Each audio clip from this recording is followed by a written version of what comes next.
Welcome to Daddy's Money Garage. It is a bright, beautiful summer day in Tennessee, and typically on the weekends we mow the yard. Oh wait, I'm giving way too much away about what this video is about. Anyway, I made a post a while back saying that if the post got 100 likes, then I would do a video on the subject of that post. I didn't actually expect it to get over 100 likes, but it did. So this video is your fault. The thing is that we can learn from these things by being active and engaging. 100 people voted for this, and thousands of you didn't. So who am I catering to? Subscribe is what I mean. Just do it, and then this won't ever happen again. Today's video is not about a car, it's not about a truck, it's not about a bus, it's not even about a push cart. It's about nothing that goes on the road unless you're George Jones, and it's that. You did this. This is your fault. You people that didn't vote. Wait a minute. Hold on. If they didn't vote, that means they didn't want to see it. It's still somehow your fault. I'll figure out the reasons why later. 100 people asked for this, and I figure that those 100 people might actually be interested in lawnmowers. But for the other thousands of you that will probably watch this, or I don't know, maybe you just see the thumbnail and just aren't going to, which I don't blame you. I'm gonna make this as interesting as I possibly can, because I actually do know a lot about this kind of mower and this specific mower. How many people do you think have clicked off at this point? Like all of them? For those of you still watching, this is a 1962 Snapper Comet 30 riding mower. It's been in my family since 1962.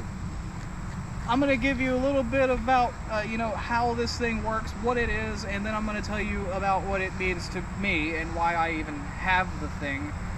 Because nobody in their right mind really still uses one of these things. They're just kind of sitting in backyards collecting rust and returning to the earth. Kind of like, the Hemi Challengers and most old guys' front yards that they're going to fix someday. Except this one actually did get fixed, and it gets used. So this is already bars above the typical 1970 Challenger or Cuda or whatever sitting in somebody's yard, right? This outclasses those, therefore this counts as being on a car channel. You know what I mean. Snapper did not build engines. They built mowers, and they contracted people to make the drive axles, make the gear units, make the engines. They put them together and resold it.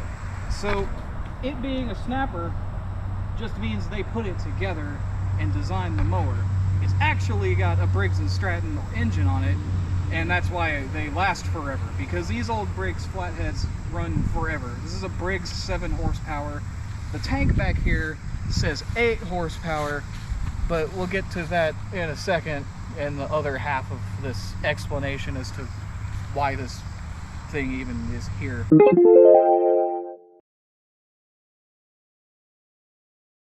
Controls, alright? No gas pedal. There is no gas pedal on these old Snapper mowers. You have a clutch right here that is also the brake, and an auxiliary brake, which is just the brake without the clutch, and this controls your engine speed. So when you're moving, you put it up in fast when you're cutting and everything because there's resistance. Just putting it around, taking it to the gas station or something, you could probably put it in slow, and you'll probably still get pulled over and many questions asked to you by a local constable. But I mean, is it DUI if it's like not a car? I'm gonna test this theory at some point. If you stop with this clutch/brake pedal, the engine will keep running. If you stop with just the brake, it will stall. So I guess this is the brake you use if like you're about to run over a child or something and you just want no chance that it can keep moving. I typically just use this one because it works just fine. This mower is a stick shift. Like I said, it has a clutch. Here's your gear selector. It has reverse, and it has a roll gear and 5 forward gears. Here's the thing. If you start this thing in 5th gear, it will take off moving. It's not like a car where if you try to start it in 4th and let the clutch out, it just bogs down and dies. it will definitely start in 5th gear. And if you drop the clutch explosively, like you're like at Union Hill trying to set a time, this thing will do a wheelie across the yard, probably flip you off of it, and there's no dead man switch, so it's just gonna keep going until it runs out of gas or hits something, or hits you, in which case I guess you don't really care about where it's going, because the only place you're going is the hospital or a hole in the ground, and I guess you only have to worry about too much after that. The blade controller is right here. It's simple. It's just that. It's just up for kill and down for safe.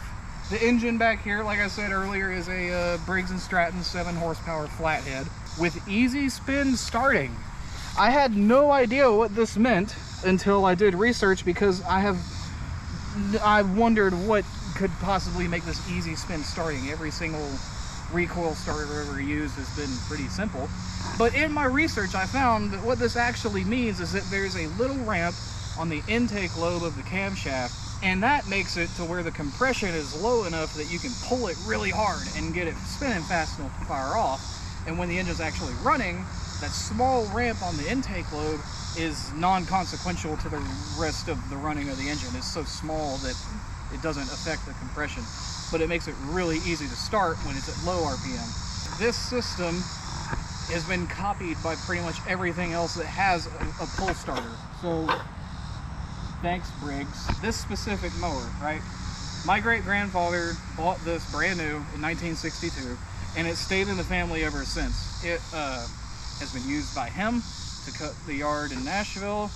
It was used by my grandmother to cut the yard in Nashville and Hermitage. It was used by my mom to cut the yard.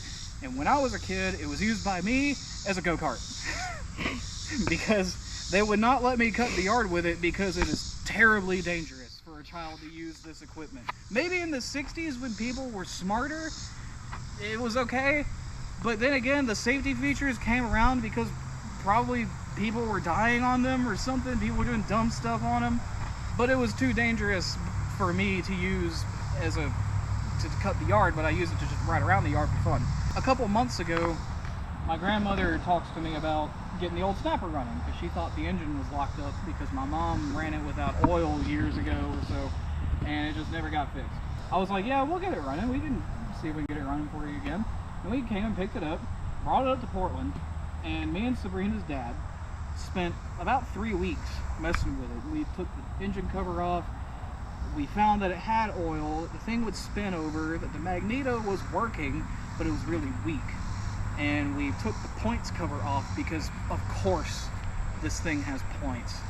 And they were closed up. But everything else was clean. There was no reason why it wouldn't work. We cleaned up the points, regat the magneto, put all that together, changed the oil, and pulled it, and it fired off on like the 3rd pull, and it's ran ever since. So now it cuts the yard every weekend. And this thing is weird because it's 1962. It needs leaded gas, it needs high zinc oil, and you have to flip it up on its end and grease everything. That's what these bars are here for, so that you can take the whole mower and stand it up on end, and you can get to the gear unit back here and the differential and put this weird hard to find grease in it, and there's like 9 grease fittings to click it onto, and you know, everything in the 60s was just covered in grease. I just assume everything was covered in grease. I'm pretty sure the fucking stoves had grease fittings. But the thing is that all of that makes this a very serviceable, long-lasting device. They wanted to keep these forever. Owning a riding mower in the 60s was a luxury. I mean, probably owning a mower with an engine on it at all was a luxury. So if you were riding around on your lawnmower, you know, with your cup holder that you add on with a can half empty of Miller Lite, mowing your yard, and you see your neighbor, the Joneses, pushing his little wooden stick bladed wheel thing across the yard, and you're just cruising by on your Snapper, you probably felt like a badass. I keep this thing going because it's an heirloom, and because, you know, I don't want to buy a riding mower, so I figure I'll just take my chances on this because it's a death trap. Like I said earlier, there's no dead man switch. You fall off of it, it keeps going. Blades engaged, whatever. You might die. But it's really good at its job. It fits in places that new ones can't. Like Sabrina's dad's Cub Cadet can't fit in certain places, but this one can. I guess I could go ahead and start it up. It's loud as hell. I mean, that's all the muffler it has, and it's extremely loud, but you know, why not? Oh, can I go chase the cat? No. But it'd be fun. Not my cat. So, starting procedure, right? There's a key. Some models came with electric start. This one did not, so, but they use the same switch for both. So you can add a starter, but you gotta change a flywheel on it and everything. I don't care. Keys on. Put the choke on a little bit. Make sure it's not in gear. Make sure your firstborn isn't in front of it. Make sure the blades are disengaged, and you should just be able to pull it and it just runs.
This is probably the stupidest thing that I'll make for at least a week.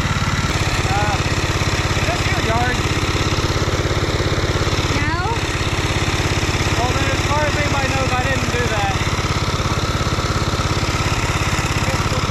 I should probably leave before they notice.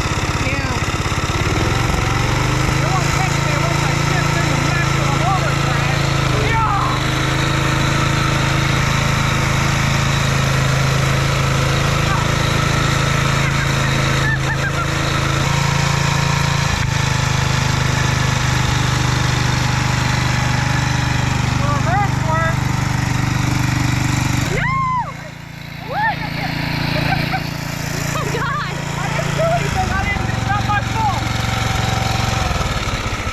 Your fault. I didn't do that. That's not my fault. I told you, don't get off of it, or else it will leave you. So my grandmother gave this to me and also said don't turbocharge it, but it's like way too slow. So sorry, Grammy. I think I'm gonna have to throw a turbo on it or something. If you stuck around this long and you don't ever want another lawnmower video to happen, then you should subscribe and watch the community post, because you know, you 4,900 people or so that didn't like the post could have prevented this. Wait a minute, that logic doesn't really check out. I don't care. Subscribe, do all that stuff. Catch you in the next one. Can I get on it? You want to? Do you know how to use it? No. Yeah, you're qualified.